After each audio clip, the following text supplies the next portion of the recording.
Okay, so the plan for today is to start into chapter 7, confidence intervals. And as I mentioned last time, chapters 7 and 8 are where we really start to see the descriptive statistics ideas from, say, chapters 2 and 3, the very kind of data-centric, real-world driven ideas from chapters 2 and 3, and our more abstract mathematical ideas from chapters 4, 5, and 6. We really see them come together to produce these different inferential techniques that I think um, will really show you some of the utility of what we've been doing so far. Note a couple of things. There is exam 2 is this week, the unit 2 exam. The material is um, chapters 4 through 6. Yeah, let me check. When is spring break? I haven't looked too far ahead. Correct. Yeah, spring break is this coming week, so no Okay. class a week from today or the following Wednesday. Yep. Okay.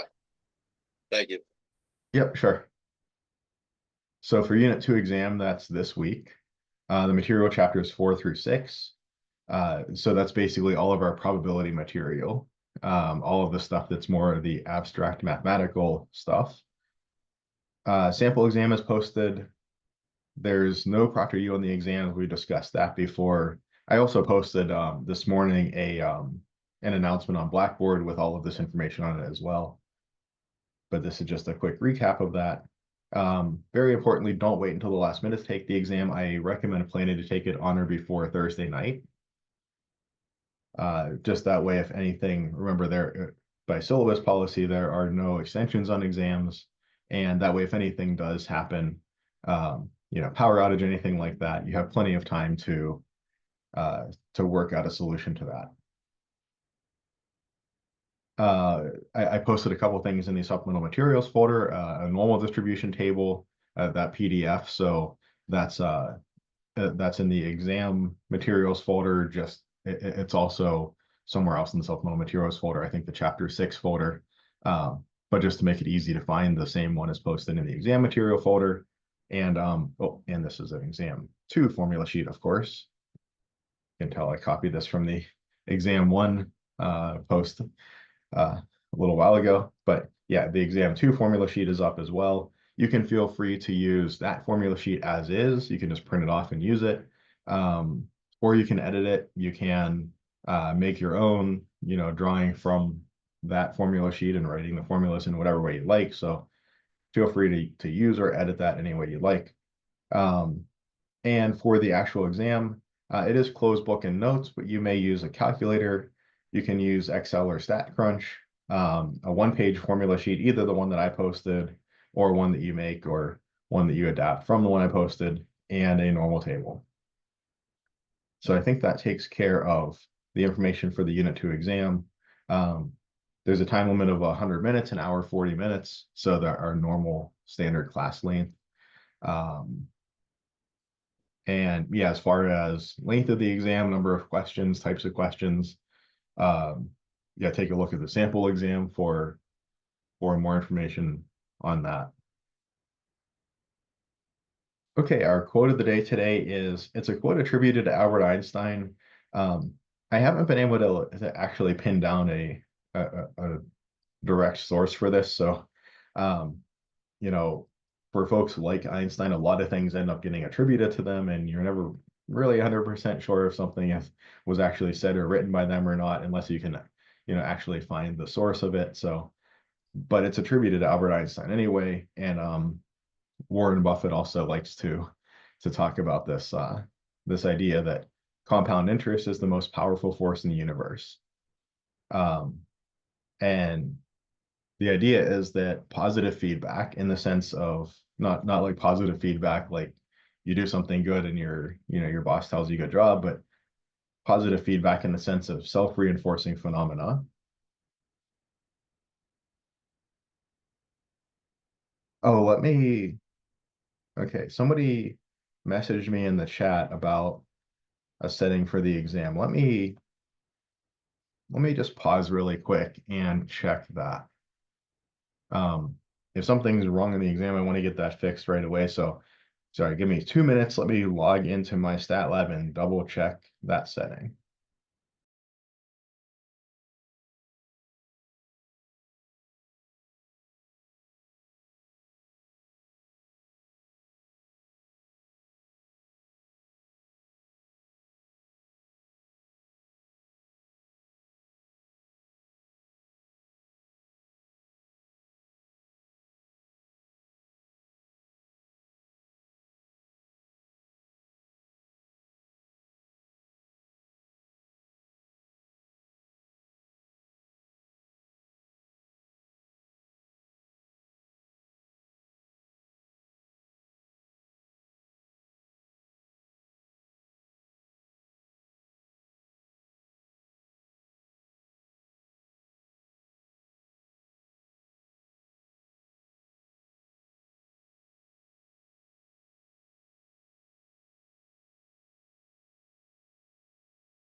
All right, thanks for that couple minutes. Thank you, Stephen, for pointing out that setting was incorrect. I had a setting related to the way that we use passwords when we're using the proctoring systems like ProctorU. Um, that was set as though we were using a proctoring system, but as I mentioned earlier in the course, because of the tech issues we've been having with ProctorU, we're not using ProctorU this semester, and that setting was still marked that original way. So I did go in and change that. So that should eliminate any issues with getting into the exam. Um, Basically, the uh, the system will kind of lock you out of the exam and require a password when these proctoring systems are active. And the idea is that way you don't accidentally go into the exam outside of the proctoring system and take the exam and not realize the proctoring system either hadn't started up or the session hadn't, worked correctly or something like that. But obviously, since we're not using that system this semester, um, that's that's just a hindrance at this point and not a help to make sure that the system has actually initiated properly. So, all right, thank you for pointing that out, and that is corrected now. So you should be able to get into the exam, no problem. But the quote of the day, compound interest, the most powerful force in the universe. Positive feedback in the mathematical sense means that we have a self-reinforcing phenomenon. So it's a little bit like if you think of a ball sitting on top of a hill, like if you push the ball just a tiny bit, then the hill is just a tiny bit sloped. And that makes the ball want to go in that same direction even more. So the ball speeds up a little bit in that direction, which means it goes a little further in that direction where the hill's even a little steeper sloped, which makes the ball want to go in that direction even more. So the ball kind of falls off the hill faster and faster and faster. So that's the idea of positive feedback. And it can be an extremely powerful force, both in terms of literal force. In engineering, for instance, we have mechanical vibrations. And if you're vibrating something at its natural frequency, you can tear the thing apart. You can see things like that in music as well. Frequencies that combine together very nicely. There's a famous Leonard Bernstein video. I think somebody called it like the best 5 minutes in musical education or something like that. You can find it on YouTube where he kind of like pushes down a piano key on an actual piano. This wouldn't work on a digital piano, but on an actual piano, he pushes down a piano key really softly so it doesn't strike the strings, but just removes the damper. And say he pushes down middle C and then strikes middle or strikes C an octave up, and you can hear the middle C strings vibrating with that feedback because the C from an octave up vibrates the air, and then that air vibrates the middle C string at just the right frequency to make it start vibrating. So really cool little uh, ideas in engineering that relate to this, not little ideas. I mean, a lot of very important engineering is centered around this idea of positive feedback, of self-reinforcing phenomena. Um, so in life, what does that look like? Maybe in life more generally, less nerdy math stuff. Well, if you can make small improvements to an area of your life day by day or week by week with consistency over a long period of time, you're going to get much, much, much further than doing a whole bunch, in some short span of time, or putting in a whole lot of effort in some short span of time and then forgetting about it for a while, and then coming back and putting in a lot of effort again. So consistency, making small improvements, and importantly, improvements that stack. So improvements where the next improvement builds on the previous improvement. So what does that look like in a math course? Well, say something like studying an hour or an hour and a half a day, every day, 6 days a week in and week out, is much, much better than taking that, you look at that cumulative amount of time, say 6 to 9 hours per week. Even if you were to study 12 hours every Sunday, that's going to be less beneficial to you than studying an hour to an hour and a half, 6 days a week, each day, day in, day out, week in, week out. That's going to stack a lot better. Also note that, this idea can be very beneficial or disastrous. It's very powerful, kind of in both directions, right? You can kind of fall off the rails very quickly, or you can use it to achieve success very well. So use it wisely. And in the finance world where Warren Buffett lives, so to speak, people always talk about the benefits of investing young. So even if you can only save a little bit of money each week, if you do that when you're, say, 20 or 22, and you put a little bit of money away each week into a fund, just stick it in the S&P 500 and let it ride. Don't worry about whether the market goes up or down. Don't try to day trade or any of that kind of stuff. Just stick it in the market and let it ride. When you're 60, you'll really see the benefits of that. Now, some people do, I think, blow the benefits of that out of proportion. There are a lot of benefits to that, but some people push it a little too far by not taking into account inflation. They say, oh, look how much money you would have by the time you're 60. Yeah, but that's 40 years from now, and prices will have doubled twice by the time you get there. So, uh, it's very powerful. Some people overstate the power, but I think most people tend to understate the power of compound interest. Compound interest, or generally speaking, positive feedback, or generally speaking, making small improvements consistently over a long period of time. I think there's a quote that goes something like, people vastly overestimate how much they can accomplish in a month and vastly underestimate how much they can accomplish in 5 years, or something like that, if they work diligently, consistently, a little bit at a time towards something. Okay, so that's the thought of the day for today. So now shifting gears to our next topic, next main topic of the course, the kind of third major part of the course, moving into inferential statistics, where we're trying to bring together the very data-driven, very real-world-driven chapters 2 and 3 with the very abstract chapters 4, 5, and 6, and bring those together into something that almost feels like a decision-making model. How can I take information I glean from the world and use that to make decisions? So our first kind of foray into this is going to be this idea of confidence intervals. Now let's back up a little bit before we start talking about confidence intervals properly. Let's talk about the idea of an estimator. So let's think back to kind of chapter 3 at this point, and we say, okay, in chapter 3 we had this idea of populations versus samples, right? The population is what we want to know something about. So maybe we want to know the population mean, mu, but we either don't have access to the full population, or it will be too costly to get access to the full population data. So we're almost always in practice stuck with a sample. We have our population of 1 million people in Pittsburgh. We want to know their average heights, but I can't really achieve that. So I take a sample of 1,000 people in Pittsburgh and I measure their heights. That's my sample. I would like to know mu, the true population mean height of people in Pittsburgh, but I'm kind of stuck with X bar. I'm stuck with the sample mean height.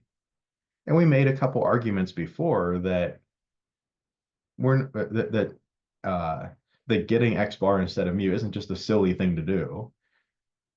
It's an unbiased estimator. We said that at one point, and we also proved that. In fact, we showed that the expected value of X bar was mu, that kind of on average, our sample mean turns out to be the population mean. So it seems that, taking a sample average and moving forward, let's say based on X bar, even though we don't have mu, is at least not a silly thing to do. So I would like mu, I have access to X bar, and if I'm using X bar in place of mu, I call X bar an estimator of mu. So when I'm using a sample statistic in place of a population parameter for whatever decision process I have going on, I call that thing an estimator, that sample statistic an estimator of the population parameter. But it's actually a particular kind of estimator. It's what we call a point estimate. In other words, it answers the question that's something like, what is your best guess for mu? If you have your sample of size 1,000 and you have X bar, and I asked you, what's your best guess for mu, the population height, population mean height, you would say X bar is my best guess for mu. Well, if you've ever taken any, science courses like a physics course or a chemistry course that depend on lab work, you'll know that it's something that tends to be harped on in those classes is, well, the point estimate, the best guess, is really only half of the estimate.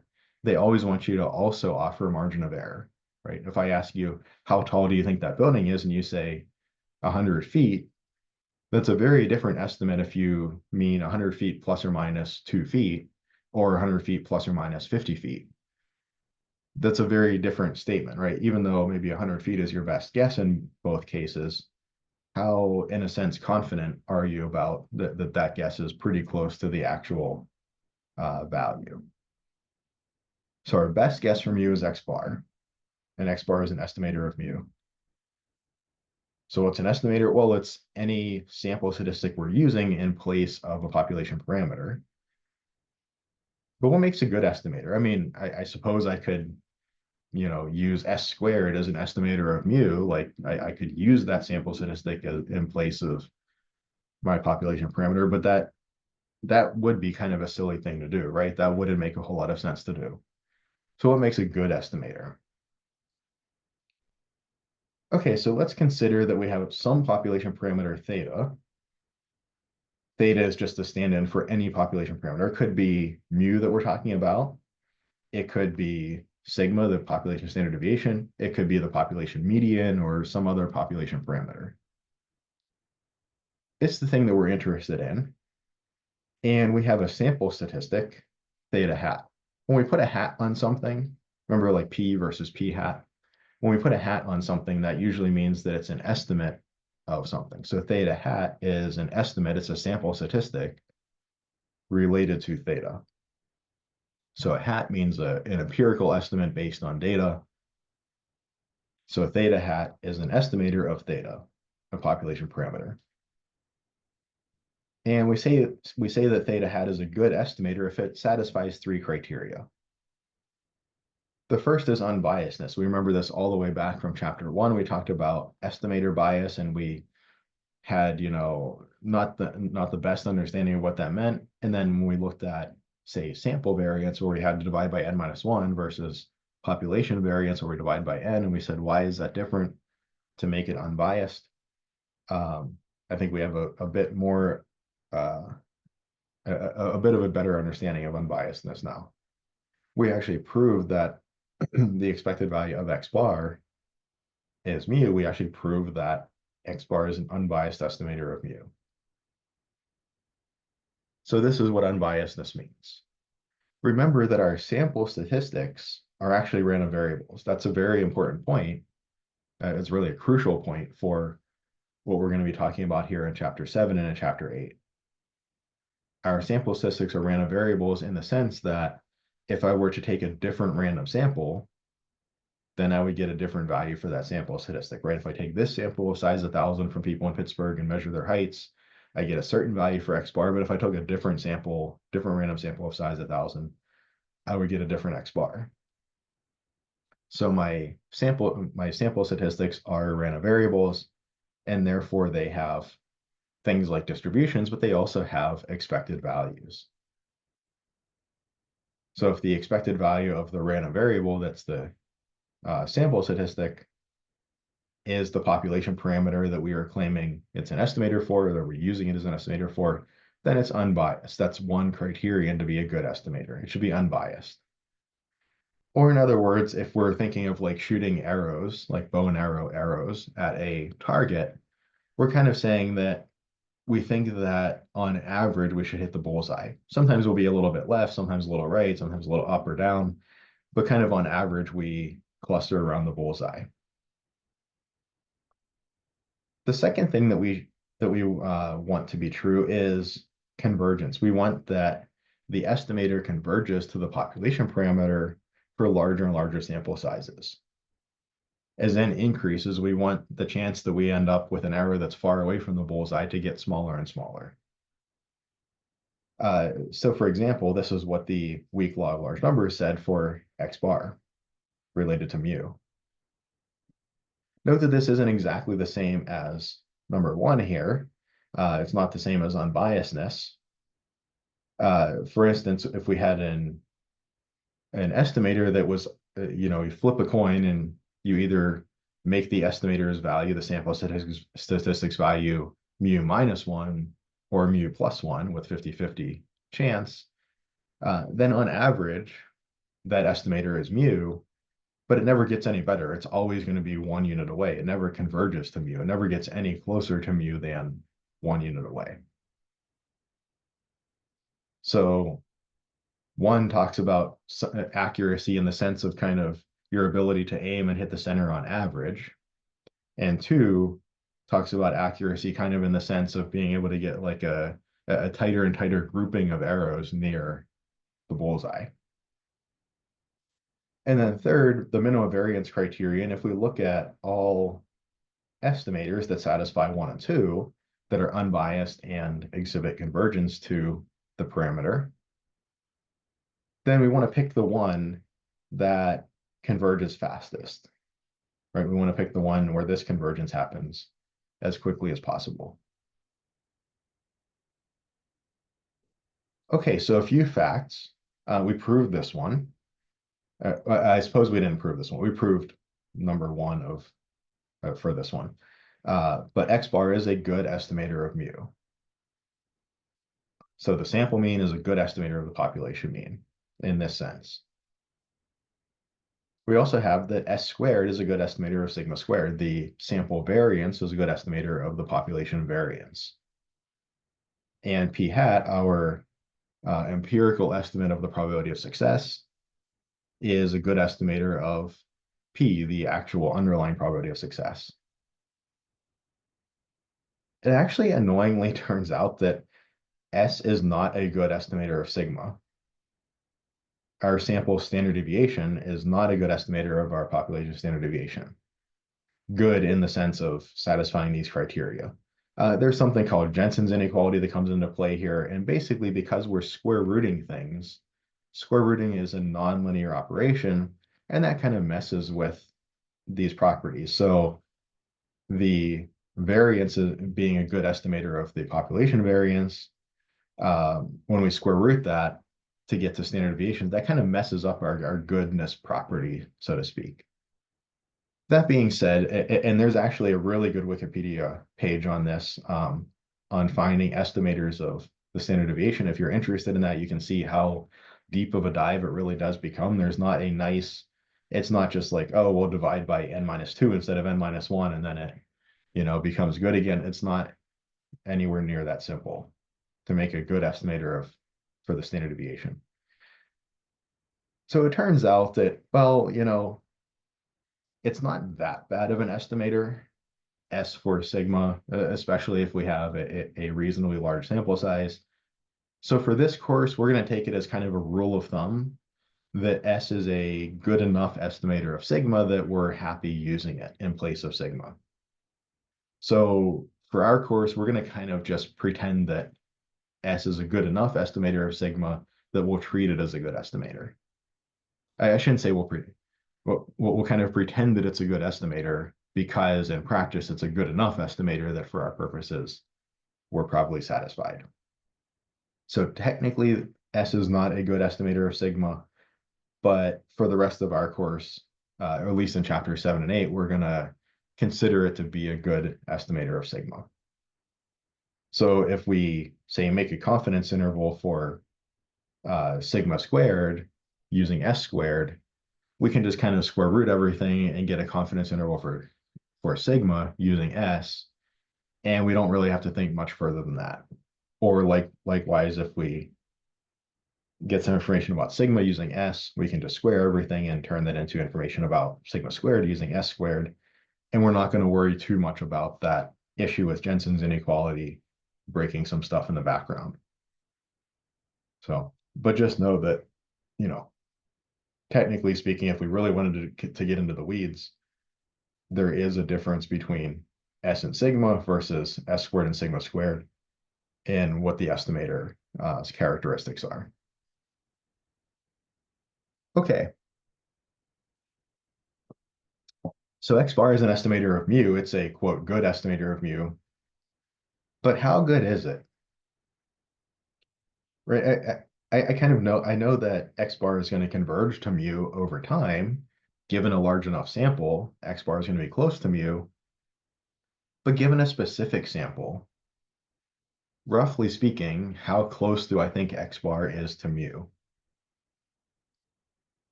Right. This is quite an important piece of information practically. If I tell you I think my best guess for the average height of people in Pittsburgh is 5'7", it's a big difference if you're, say, designing a seat on a bus or something like that for a certain height person. It's a big difference if I say I think it's 5'7" plus or minus 6 inches, or 5'7" plus or minus a half an inch. Right? If I say I'm pretty sure that the mean is between 5'6.5" and 5'7.5", that's going to make you think in terms of one design characteristic versus if I say I think it's between whatever 5'1" and 6'1", is that, yeah, something, say like 5'1" and 6'1", you're going to be thinking very differently. You're thinking, okay, I need a much bigger seat because I'm much less sure what the average height of people in Pittsburgh actually is. Okay, so the way that we can address this is by constructing what we call a confidence interval. So we're going to do things a little bit out of order of the way that the book does. And the book starts with confidence interval for P. I think that's not the best way to go. I think it's much more intuitive to start with confidence intervals for the mean. I do see why they start that way, but I just disagree with that being the best way to go. So we're going to start with confidence interval for the mean, and we're going to assume that sigma is known here. We're going to assume we know population standard deviation, but that we do not know the population mean, and we need to estimate the population mean. So I want to say something like the following. My best guess from you is X bar. That's what we've said ever since, chapter 3, so no big surprise there. But the important part is this addendum. My best guess from you is X bar, and for instance, I'm 95% confident that the mean is in the interval lower bound to upper bound. So what I want to do is I want to report what we call an interval estimate along with the point estimate. The point estimate is my best guess from you, and the interval estimate is an interval. It's a swath of the real line, whether it's from 5'1" to 6'1", or from 5'6.5" to 5'7.5", or something else. It's a swath of the real line where I say something along the lines of maybe I'm 95% confident, or maybe 90, or maybe 99% confident that the mean lives somewhere in that interval. The true population mean lives somewhere in that interval. We know how to compute X bar. Our question then is, how do I compute L and U? How do I compute the lower and upper bound? Okay, well, let's think about a couple of properties that we know so far. Well, X bar is our best guess for mu under the central limit theorem under certain assumptions. So either normal population or sample size bigger or equal to 30. We know that X bar is approximately normal with this mean and standard deviation. Also, given that we know that X bar is our best guess for mu, and we know that there's symmetry here, left-right symmetry, it's, I think, sensible to impose symmetry on the interval. So we're saying I want an interval that's symmetric about my best guess, X bar. I want it to be symmetric about my best guess, and I know how X bar is distributed. So what I want is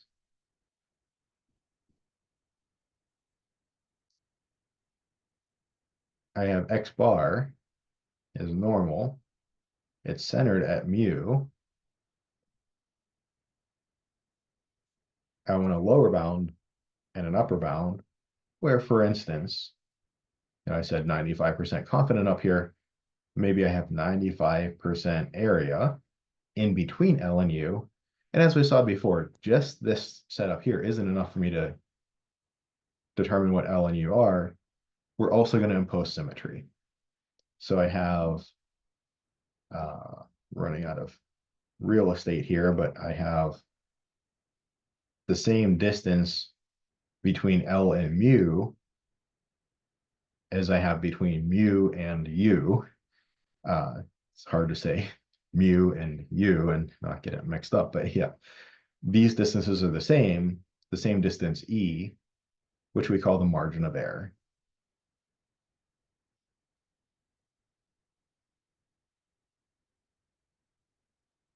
Okay, so what does this mean that I want for, say, my upper bound or lower bound?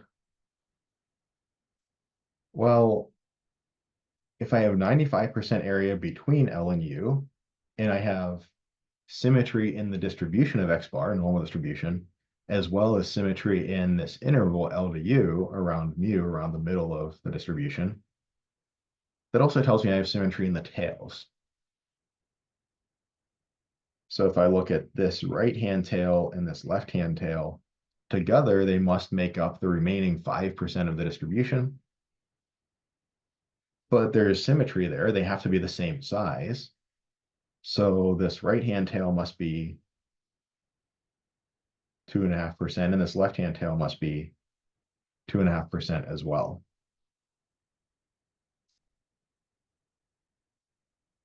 Or really what I see is that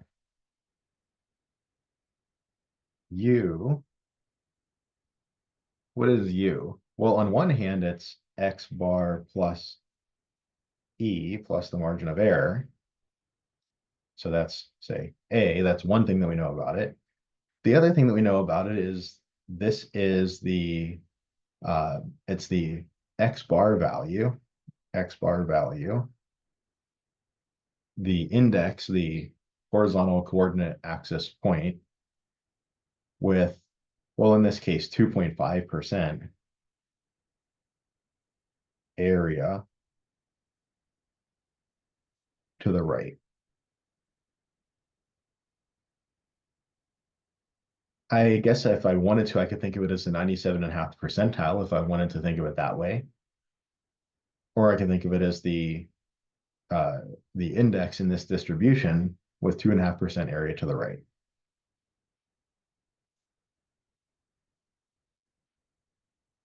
But I've solved problems like this before, right? Running out of colors as well. I guess I'll just do this in green. So what does U have to be? Well, remember Z equals X minus mu over sigma, or X equals mu plus Z sigma. Now, I do have a little bit of an issue here. If I want to actually build this distribution based on data that I have from a sample, I know how the random variable X bar is distributed. It's centered at mu, but I don't actually know what mu is. So what is my best guess for mu? My best guess for mu is X bar observed. Okay, so one note that I want to make over here. There are two ways that we're talking about X bar.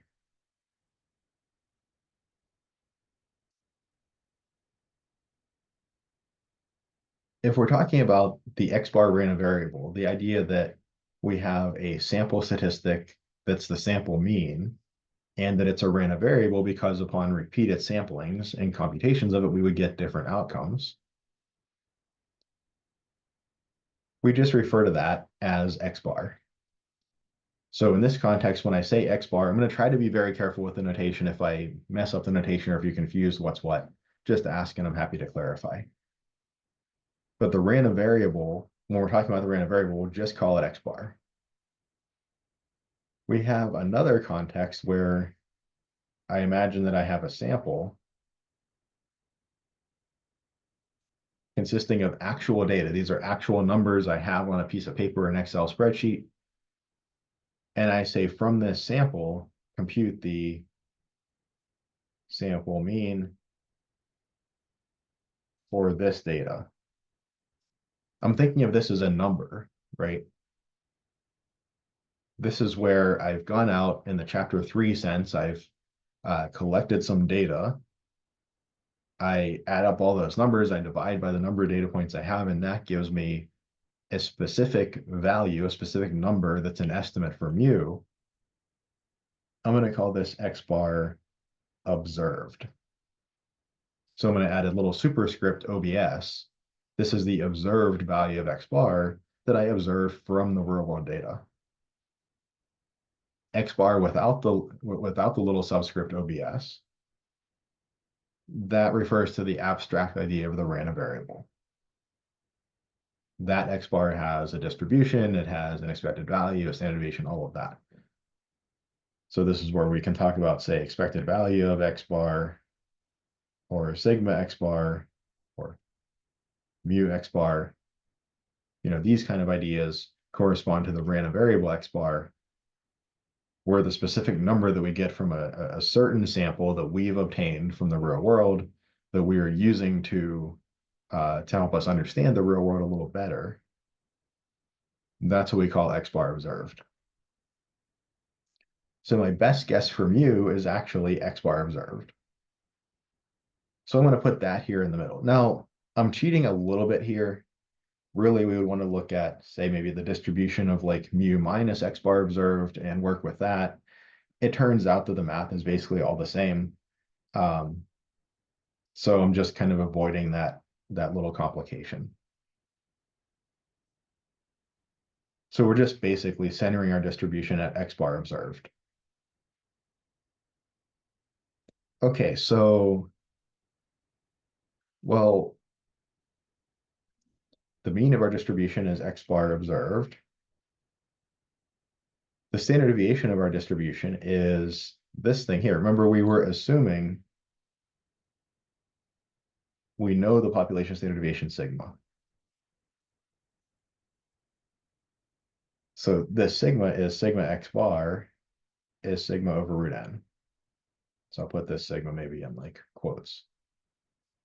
This was just coming from our z-score. The standard deviation of this distribution is sigma X bar, which is sigma over root n. Okay, so my upper bound is going to be X bar observed plus a z-score, some z index, we'll think about that in a second, times the standard deviation, sigma over root n. If I have a list of sample data from the real world, I can compute X bar observed. I just add up the numbers, divide by n. I know what n is, that's just my sample size. By assumption, I know what sigma is. So I know this number as well. As a little side note, you might say, Well, in what reasonable scenario would we not know mu and have to estimate it, but we would know sigma? That doesn't seem very likely. And that's a good point. And we're kind of working our way towards the direction where we don't know sigma either. If we don't know mu and don't know sigma, things are a little more complicated, but that's why we're starting here. We're starting with a simpler situation that maybe is a little less realistic, and we're working our way towards a situation that's a little more realistic, but also a little bit more complicated. Okay. The last bit of information we need is, what is this z-score? I guess in this case, I could call this P 97.5 if I wanted to, the 97.5 percentile of Z. But we see that it's more natural to talk about areas to the right in situations like this. I'm going to call this Z sub 0.025. If you remember those two different notations for Z-scores, if we're talking about an area to the left, we talk about a percentile and use capital P subscript the percent. Or if we're talking about an area to the right, we tend to use this Z subscript, the area to the right.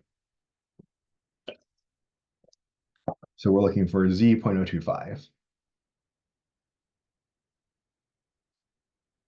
And if I match this up with X bar plus my margin of error, I see that this is my margin of error.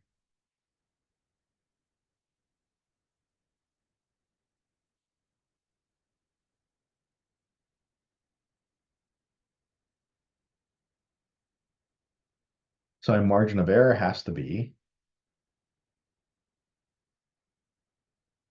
for this case anyway, for the 95% confidence interval, Z.025 times sigma over root n. The margin of error is what dictates the width of the interval.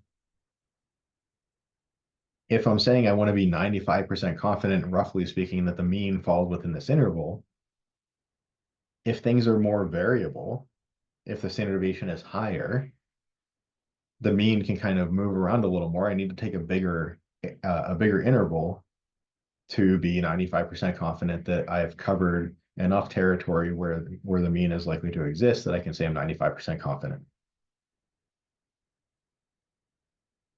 If n decreases, if I have a smaller sample size, then of course I'm less certain that I have a good handle on what the mean is. And that makes my margin of error bigger as well. I have to take a bigger swath of the real line because I might be off target more because this kind of convergence idea hasn't quite kicked in very well yet, right? So that makes sense as well. The smaller the sample size, the larger the margin of error, or the larger the sample size as n gets large, my margin of error gets smaller and smaller, right? My point estimate converges to my population parameter, X bar converges to mu when I take bigger and bigger samples. And therefore, as n gets bigger and bigger, my margin of error gets smaller and smaller. I need only a tiny bit of the real line to be quite confident that the true mean lives somewhere in there.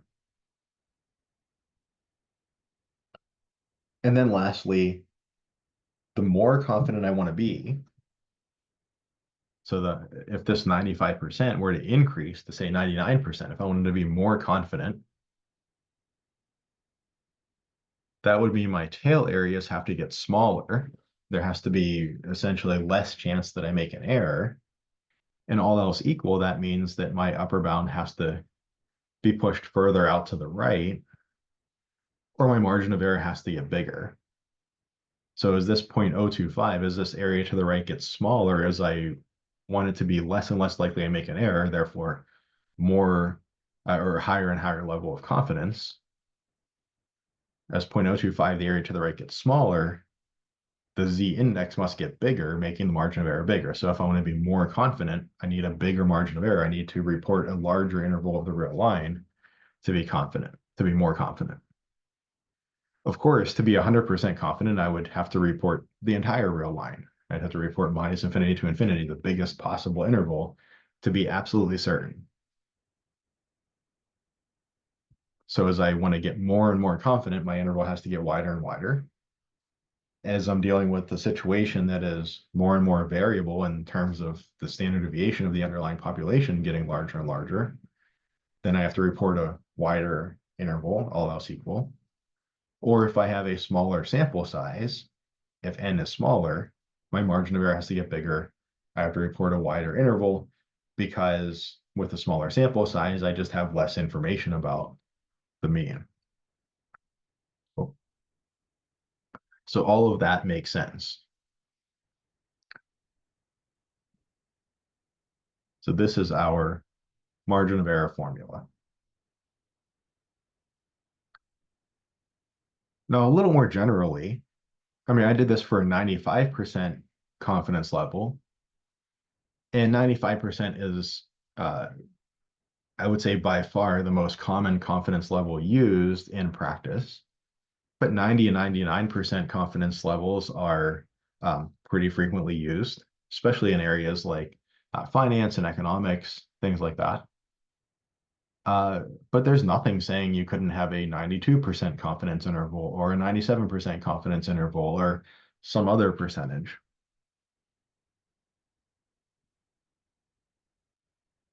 We notice that 0.025 is 95%. Well, it's what's left over after I take out 95% out of the whole distribution. So it's really 100% minus 95%. That's what's in the tails combined. But I have two tails and I split this evenly between them. So over 2. This numerator we often call alpha. And it's something like an error rate, right? If I'm 95% confident that this thing is true, I'm 95% confident that I land in the middle here. 5% of the time I make an error, 5% of the time I report an interval, and the upper bound of my interval is actually below the true mean. I've missed by estimating too far to the left, or vice versa, too far to the right. So alpha is my error rate. This numerator, 100 minus 95, in this case, 5% of the intervals that I report will make an error and not actually cover the mean. And over 2 is my error rate per tail. So more generally, rather than calling this Z 0.025, which really is only correct when we're dealing with the 95% confidence interval, we wanted to generalize it and say we want to be able to handle 90% or 99% confidence intervals or whatever confidence level you'd like. We might want to come in here and change this to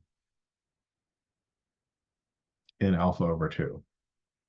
Now, one really important thing is that Z subscript alpha over 2 is not the same as Z alpha divided by 2. Here, it's the alpha getting divided by 2. Over here will be the Z index getting divided by 2. These are not the same thing. This is the thing that we are looking for in these confidence interval calculations. This is not what we're looking for in these calculations. It's a perfectly reasonable mathematical operation to say, find Z alpha, find that Z index, and then take that number and divide it by 2. You can do that. Maybe that's useful in some other calculation, but that's not what we're looking for here. We're looking for take your error rate in a 95% confidence interval, that's 5% of the time we make an error. 95% confident means 5% of the time we make a mistake. Have that, so 5% over 2 gives me 2.5%. That's the error rate on each side. 2.5% of the time we miss because we estimated too low, and 2.5% of the time we miss because we estimated too high. And find the Z index associated with that using our normal table. Okay. And then, of course, our lower and upper bounds are constructed off of this margin of error. My lower bound is X bar observed minus this margin of error, and my upper bound is X bar observed plus this margin of error.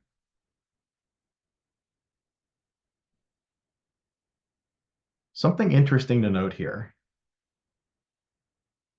In this entire setup here, this construction of this confidence interval, this interval from lower bound to upper bound, and this whole process, what stuff is random and what stuff is determined? If I take a sample of size 42 from my population and I list out my sample and I compute X bar observed and go through all of this, and then I do the same process. If I took a different sample of size 42 from my population and listed out the data, computed X bar observed and so on, what stuff would change and what would not change? So maybe I'll highlight in green the stuff that will not change. Well, one thing that won't change is sigma will not change. That's a known population parameter by assumption, right? We are assuming sigma is known. Again, maybe an unrealistic assumption. We're working our way towards a more realistic case. But for this part, we're assuming we know population standard deviation. If I take a sample of size 42 and then take another sample of size 42 and another sample of size 42, if my n is staying the same, that n is known. I know exactly what size my sample is going to be from sample to sample. That doesn't change. If I'm finding a 95% confidence interval every time, or 90% or 99%, if I pick the confidence level, then that confidence level is the same no matter what, means my error rate's the same no matter what, and my z-score for that error rate is the same no matter what. In fact, my margin of error really is not random at all. My margin of error is just a fixed number that has, in essence, nothing to do with the actual sample that I obtained, other than, of course, knowing what size that sample was. But that would be something I would determine in advance. So my margin of error is completely fixed. But my confidence interval clearly can't be completely fixed. I mean, otherwise it would be kind of silly, because if it was the same for literally every sample, no matter the population, this wouldn't be a very good way to make estimates, right? I mean, this population should have a different estimate than that population. So what changes? Well, actually what changes is X bar observed.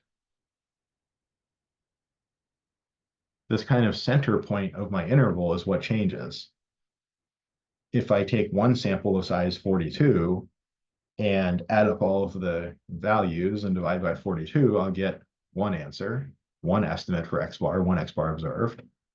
If I took a different sample, I'm probably going to get a different sample mean from that. So X bar observed is actually the thing that's changing. This is what's changing. Basically, everything else in this calculation, we could tell ahead of time when we set up the experiment before we did any data collection. If I set up the experiment and said, I'm planning to construct a 95% confidence interval using a sample of size 42 from a population with a standard deviation sigma, my margin of error is determined ahead of time, regardless of what my sample ends up being when I get it from the population. What changes is the middle of my uh, the middle of my interval here. This point where I go up a margin of error and then down a margin of error to get U and L. One way that I've kind of heard this described, which I think has a lot of benefit to thinking of it this way, but also a little bit of detriment. Um, no analogy is perfect. But one way I've heard it described is, suppose that it's kind of night outside, it's dark outside, and you're looking outside, and you know that there's a dog who's on a run, like basically just a long lead, and that run is attached to a tree. You're looking out, you can't see where the tree is because it's too dark. You can't see where the line is either, but you know that maybe it's a 10-foot line. And the dog has a little like fluorescent thing on his collar. And you want to know, you can look out the window and see where the little fluorescent, light is. You can see where the dog is. And you're trying to guess where the tree is on the basis of where you see the dog. So you look out, now you see the dog is over here, you mark that off. You look out a minute later, the dog's in a different place, you mark that off. You know that kind of usually the dog is going to be pretty close to the tree. When the dog is kind of like coming straight towards you, then he can't be really left or right at all because he's using all of the leash to come straight towards you. But sometimes the dog will be quite a bit to the left of the tree, sometimes quite a bit to the right of the tree. But most of the time, you look out and that light is going to be kind of reasonably close to the tree. That's a little bit like what we're doing here. We have this kind of imaginary mu in the background that we can't see, but we imagine seeing lots of X bar observeds. And through constructing maybe 100 of these intervals with, say, 100 of these X bar observes, we imagine getting a distribution of X bar observed that looks like this. And then we're taking our distribution of where we saw the light from that dog's collar over time, and we're saying, okay, let's say that we're pretty confident the tree is like in the middle 95% of where we saw the dog's light on his collar. So that's a little bit like what we're doing here. The mu is in a sense almost like constraining our possibilities for X bar observed. Our X bar observed like can't get too crazy far away from mu uh, without being incredibly unlikely to occur. So X bar observed is kind of tethered to mu in a sense. Most of the time it ends up pretty close to mu. Sometimes it ends up a bit far away from mu, just like the dog. Most of the time you look at the light and it's pretty close to the tree, but sometimes it's a little far away from the tree. Maybe the dog's all the way to the right at the end of the leash or all the way to the left. And we're picking, say, the middle 95% of those observations of the light to kind of estimate where the tree is. So that's kind of what's happening here, I suppose. Okay. So let's take a look. I actually want to skip over this detail for right now and come back to it. I want to take a look at an example. I feel like we did a lot of talking about abstract things for quite a while now. Let's take a look at an actual example.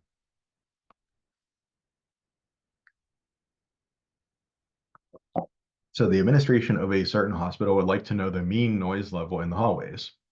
If things are noisy, patients have trouble getting back to sleep. If you're not rested, you're not recovering as quickly, things like that. So they're interested in knowing this.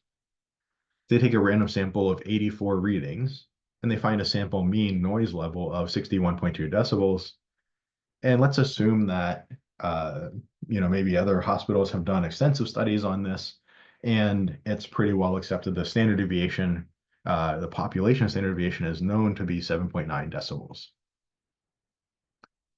And let's compute the 95% confidence interval for the true mean noise level in the hallways. So what do we have? What do we know? What are our knowns versus our unknowns? Well, one unknown is, of course, mu. If we knew mu, we would just say, this is mu, period, end of story, no questions asked. But we don't know that. We need to estimate mu by X bar. And particularly, let me be a little careful with my notation here. When I say X bar, what do I mean estimating mu by X bar? I mean X bar observed. I mean, we have a sample of size 84 that yielded a sample mean. So we're going to call that X bar observed. So we're not talking about the random variable here. We're talking about this sample of size 84 has a certain sample mean, a sample average that's a number. In this case, that number is 61.2. Okay, so I have X bar observed. I have N. I know sigma. So I know sigma is 7.9. Now, again, you might take umbrage with this and say, well, when am I reasonably going to know sigma but not know mu? If I thought my hospital was so much like all these other hospitals, maybe that I accept sigma equals 7.9 as known, then I probably would just accept mu equals whatever those hospitals mean is as the fair point. But again, we're starting simple and working our way towards the situation where we don't know sigma either. But for now, we know sigma, the population standard deviation, 7.9 decibels. So we know this, or we at least can find, we know this. We can find our standard error. We also know the confidence level we want. Confidence level is 95%. And from there, I can find alpha. Alpha, my error rate, 1 minus the confidence level, is 5%. And of course, from there, 5%, I can convert that into an area in one tail to the right, 2.5% area to the right, find a z index. From there, I can get the rest of this. So there's really only one unknown here, and that's mu. Everything else is known.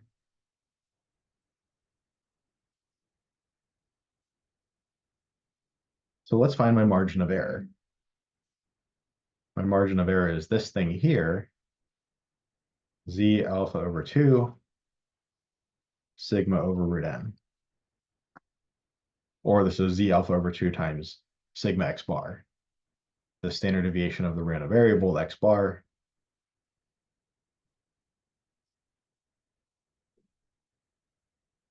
But remember that sigma x bar is sigma over root n. That was just the central limit theorem. And n of 84, certainly bigger than 30, we can apply the conclusion of the central limit theorem under our rule of thumb, sample size bigger than 30. Okay, so this is going to be some number. I'll come back and figure out what that z number has to be. Times sigma over root n. Sigma is 7.9 over square root of 84. Let me bring up a normal table here really quickly. Give me 1 second. Where is my normal table? There it is. I have so many. Let me zoom it properly. There we go. I have so many windows open at the moment, Excel and calculators and all that, just in case we need it. But there we go. Okay, let me swap my share.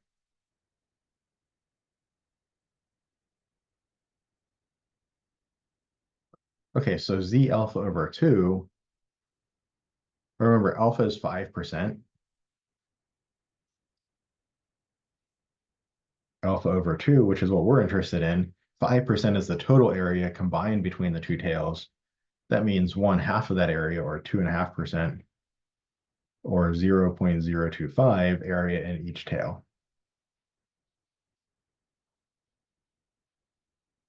So I'm looking for the z index with 0.025 area to the right. The easiest way to do this is to find the z index with 0.025 area to the left. That's going to be a negative number and just make it positive. So I'm looking for 0.0250. Make sure you get the number of decimal places, right? We're not looking for 0.0025, and we're not looking for 0.2500. 0.10, a single 0, and then 25. So 0.025. I feel like now that I've said it that many times, I'm going to mess it up, but there we go. I feel like I jinxed myself or something but there's my 0.0250. This would be area to the left. So this would be a z index on the left-hand side, negative 1.96, but then we just flip that and put it on the right-hand side. So this is going to be positive 1.96. The z index of negative 1.96 has 2.5% area to the left. So the z index of positive 1.96 has 2.5% area to the right. Okay. Well, now we can computer margin of error, 1.96 times 7.9 over the square root. Oh, missed my second button there. Second square root, there we go, 84. And that gives me about 1.69. 1.69.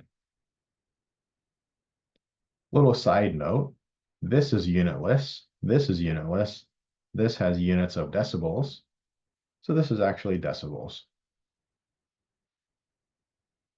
My margin of error is 1.69, and the units are the same units as the original data because they're the units of the standard deviation. So 1.69 decibels is our margin of error. To compute our confidence interval now, we need to take X bar observed, our sample X bar that we got from the data. To that, we want to add and subtract a margin of error. We want to go one margin of error to the right and one margin of error to the left, and that represents the swath of the real line that represents our interval estimate.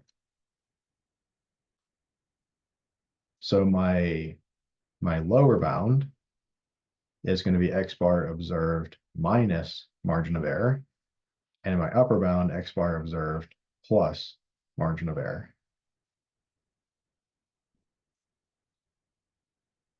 My X bar observed was 61.2 decibels.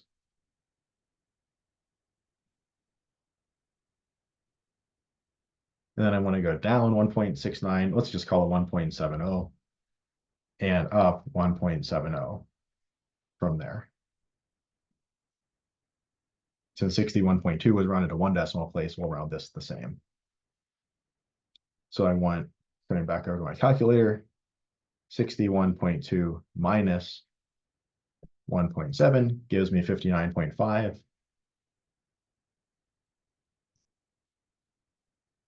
And then if I had a more extensive calculation here, if I had typed all of this in just in one line, I did it in several different lines here to make it very clear what was going on where. But if I did this all in one line, I could do second enter to bring up the previous entry, and then just change the minus to a plus. So that can be a really nice little trick. If you type everything in one line, you have a whole bunch of stuff typed in, just swap that minus for a plus or the plus for a minus to go from L to U or U to L. We get 62.9. And now I can say something like the 95% confidence interval for mu with sigma known is 59.5 to 62.9.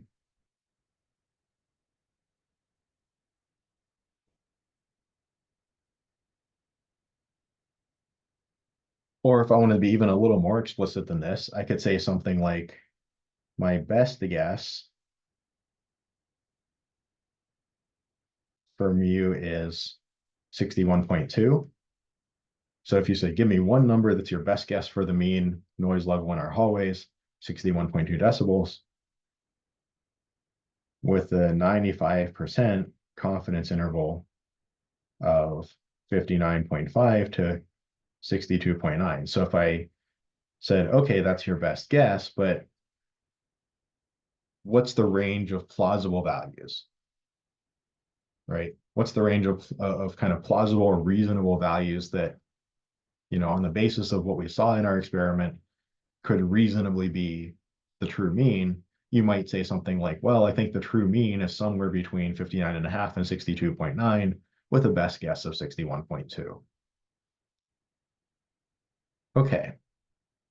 So at this point, we've actually taken real world data. This is data that you could easily have, you know, in chapter 3, imagine going and standing in a hallway and taking a noise reading and doing that in 84 hallways in our hospital. You get a list of 84 noise readings in your sample. You just have a sample of size 84. You can compute a mean now. And we could go through this entire process, start to finish, right? To get a confidence interval. We have our point estimate, 61.2, our best guess, along with an interval estimate. What's kind of the range of reasonable or feasible possible values from mu. Now, there is one technical note that I would like to point out.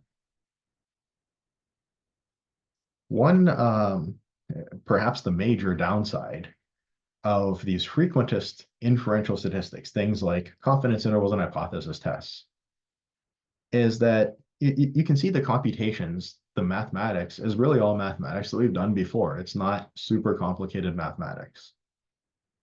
It's really the way that we're applying the mathematics and the logic behind it that's really the strength of this method or these methods. Now, unfortunately, the types of statements that we naturally seem to want to make when we convey a confidence interval or the result of a hypothesis test, these actually are incorrect statements. So let's revisit what our goal was. Our goal was to say something like, I'm 95% confident that the mean is in this interval. That's a perfectly reasonable goal to have. I'd like to say, I want to report an interval, and I want to say, I'm 95% confident the mean is between 59.5 and 62.9. I want to say that. The problem is that's technically not a correct statement. Because to say something like that, there's a 95% chance that the mean is in the interval blank. Well, that makes the mean a random variable because it takes the interval to be fixed and the mean to be the thing that could be in this interval or could be not in this interval. That's actually a Bayesian statement, believe it or not. So a frequentist statistician would say that's an incorrect way to say this. That's a Bayesian statement. The Bayesian statistician would be happy to say it this way and would be technically correct under the Bayesian paradigm of what probability and statistics means and how to interpret them and so on. The frequentist would say, well, either mu is in this interval or it's not in this interval. So it's either 100% chance that it's in the interval or it's a 0% chance it's in the interval, but we just don't know which one. So the frequentist very quickly comes upon essentially an impasse, right? We can make a very precise statement, but it's not helpful at all. That mu either certainly is in the interval or certainly is not in the interval, but I just don't know which one it is. That's not a very helpful statement to act on. The Bayesian can say something like, give me an interval, and I'll tell you the percent chance that the mean is in that interval. You give me a wider interval, maybe I'll say 97% chance. You give me a narrower, maybe I'll say 90% chance. The Bayesian can say that, but the frequentist can't. So what is the proper way to interpret something like this? The frequentist interpretation, the proper interpretation would have to be something like this. The interval is what's random. Remember, the thing that is random is x bar observed, the center of the interval. So my lower and upper bound that are based on that random thing, x bar observed, that's what's changing. X bar observed is changing, so my lower and upper bound are changing. The mean, mu, doesn't change from the frequentist perspective. The frequentist would say, hey, if I was omniscient, if I suddenly knew everything in the world, I would just look at the population and know what mu is. Mu is not a random variable, it is what it is. What's random is the sampling process from the population, getting a sample, and that's permeating through to the randomness of this center of this confidence interval, and therefore to the confidence interval itself. So the frequentist would say L and U are random, but mu is fixed but unknown. And the frequentist would say something like there's a 95% chance that an interval constructed using the process that we just outlined would cover mu. Or maybe a little more concisely, they would say something like there's a 95% chance that this interval covers the true mean mu.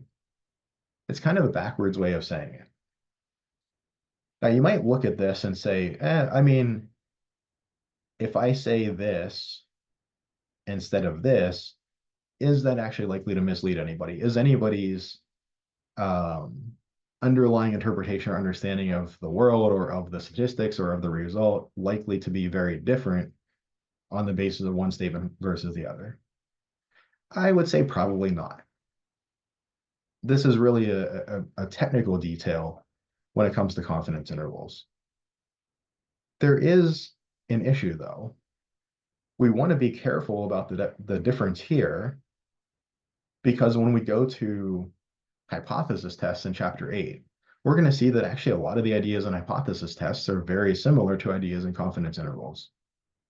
In fact, there's a sense in which we can just use the exact confidence interval math in a very slightly different way and apply it in chapter 8, and we get the answer to a hypothesis test. But if we take this point of view of confidence intervals and we propagate that through to hypothesis tests, we actually get very misleading statements that will make people think that things are true that are very not true. So maybe there are some senses, like if we're sticking strictly to confidence intervals where this isn't too misleading of a statement, but when we get to hypothesis tests and we want to make a statement about the result of hypothesis test in chapter 8, the statements become much, much more misleading when we misunderstand this technical detail. So let's get it right here so that when it's very important later on, we have a better understanding of it. So I will try to be careful and say, report all of the confidence intervals this way. But even me having taught this course for I don't know how many times now, I still have to think about it every time I say it because it's like it's just kind of a backwards way of reporting it, right? There's this chance that the interval constructed under this process covers the true mean. It's just a very unnatural way to phrase a statement.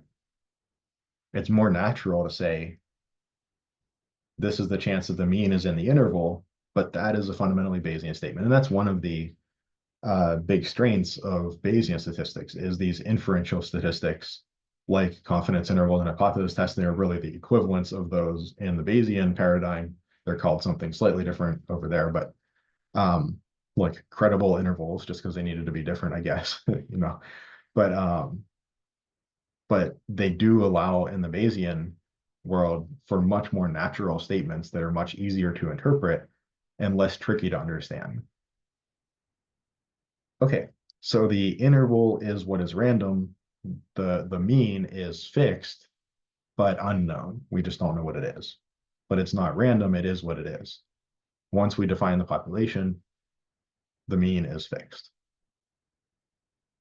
Okay, let's talk about, well, coming down here, let's talk about the confidence interval for P, given P hat, a probability of success.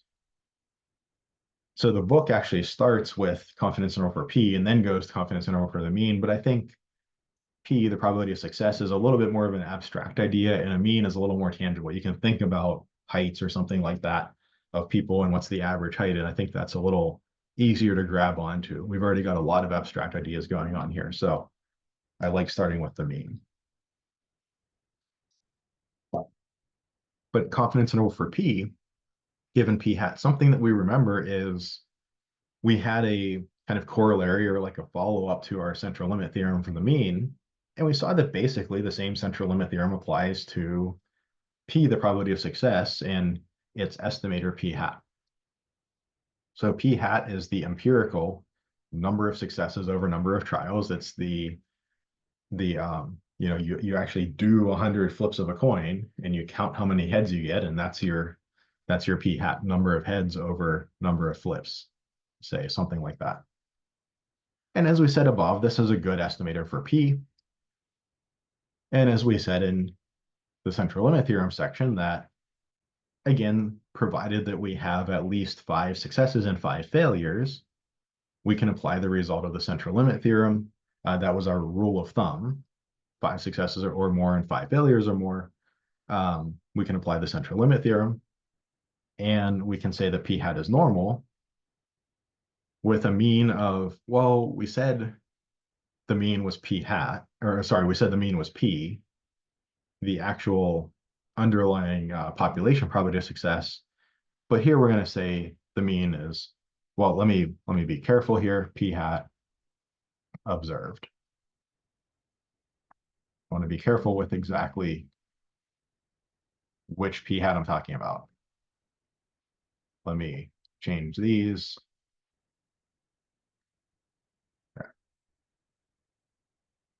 Does make it a little bit more cluttered, but I think it's good for clarity. And let me actually change this down here as well.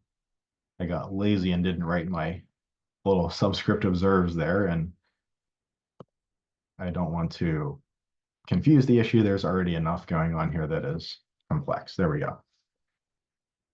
So p hat is normal. Normally we'd say that it's normal with a mean of p and a standard deviation of p times 1 minus p over n under the radical. But here we're going to say that, well, our best guess for p is p hat observed. So p hat is normal. And we're going to center that distribution at p hat observed, the number that we get from actually dividing the empirical number of successes by the number of trials, and then standard deviation calculated this way. We can construct a p% confidence interval, here capital P. Sorry that there are so many p's. In stats, we like to talk about probabilities and percentiles, so we use p a lot. We construct a p% confidence interval for the population parameter little p, the probability of success, in a similar manner. The lower and upper bound just look like our point estimate, p hat observed, plus or minus a margin of error. What does our margin of error look like? It looks like a z alpha over 2, a z index corresponding to those two tails, each of which has area alpha over 2, times a standard error, times what we call sigma x bar above, or the standard deviation that comes out of our central limit theorem. In this case, it's root p hat 1 minus p hat over n. And the same note goes with the interpretation here. We would say something like there's a 95% chance that an interval constructed using this process would cover p, the true population proportion, true population probability of success.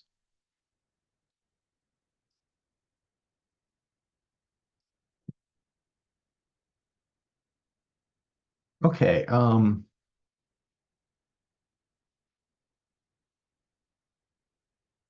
let's jump down to problem 3 here. We won't get through all of these examples today, so when we come back, we'll knock out problem 2. That'll be a nice review of the mean, and then we'll get another example of confidence interval for p.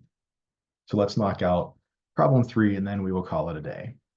So suppose we roll a 6-sided die 100 times. We observe 21 ones. If this die was fair, we would kind of expect to observe maybe 16, 17 ones on 100 rolls, something like that. This is maybe a little bit high, but let's do two things. Let's compute a 95% confidence interval for p, the true probability of getting a 1 from this die. And then let's ask ourselves, on the basis of this confidence interval, does it seem plausible or reasonable that this die could be fair, that the true probability of getting a 1 could actually be 1/6, or about 16.7%.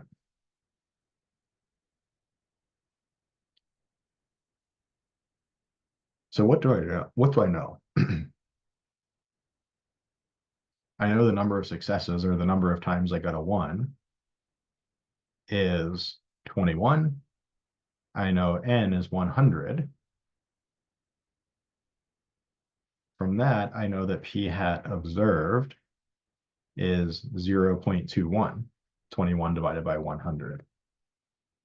Right, 21 out of 100 of my rolls were ones, were successes. What else do I know? Well, I know my confidence level is 95%. So 95% of the time I will get an interval that covers the true population proportion p. 5% of the time it won't. And half of that time it'll miss high, and half of the time it'll miss low. So alpha is 5%, or alpha over 2 is 2.5%, or 0.025, just like it was in the last problem that we did. And what are our unknowns? Well, we don't know P. We don't know the population probability of rolling a one, or the underlying probability of rolling one, the true probability of one on this die. We don't know that. Is there like a sigma that we don't know? Well, not really, because actually I'm only estimating one thing. I'm estimating P by P hat. I'm not, there's no need to separately estimate sigma or separately have information about sigma, because the standard deviation is entirely dependent on P. This is a binomial process, binomial distribution. The standard deviation was just a function of N and P.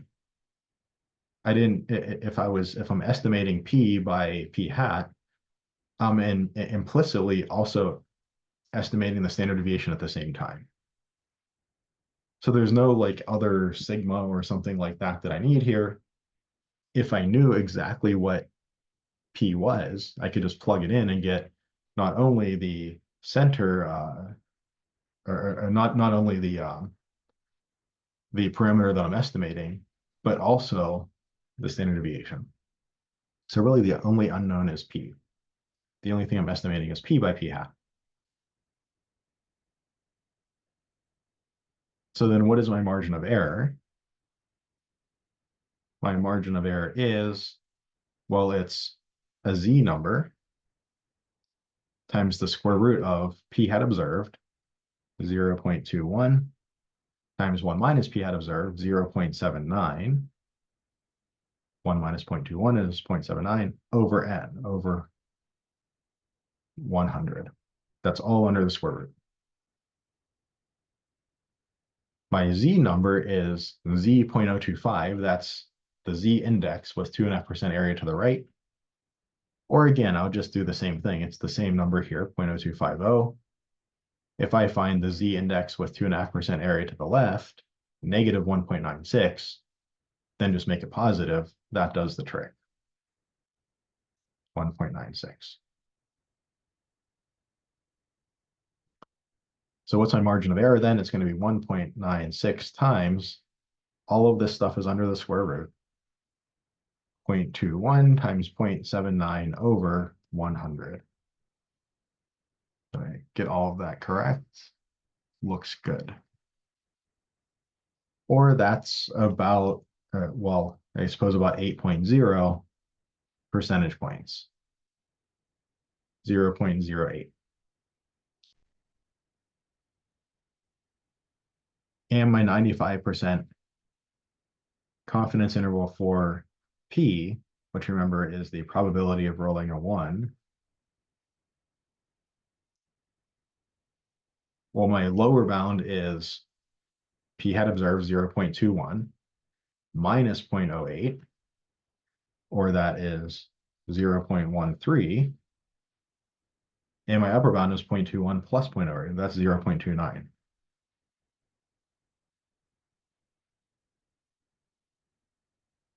So I think that there's a 95% chance that this interval, 0.13 to 0.29, covers the true population proportion of P. If this die was fair, if a 1 came up exactly 1/6 of the time, P would be 16.7% approximately. And that 16.7%, or 1/6,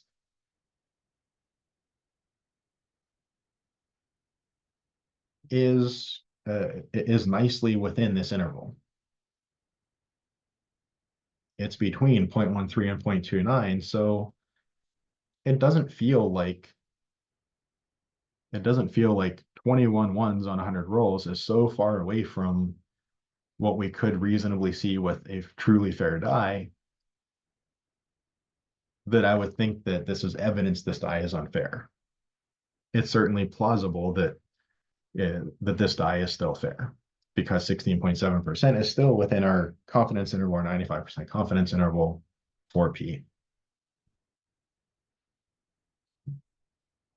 All right, we're going to end a few minutes early. I have a meeting that I have to be in at noon, so I have to close everything out and get shifted over for that meeting, just an administrative meeting. So So I'm going to close things out a couple minutes early here. Let me stop my share.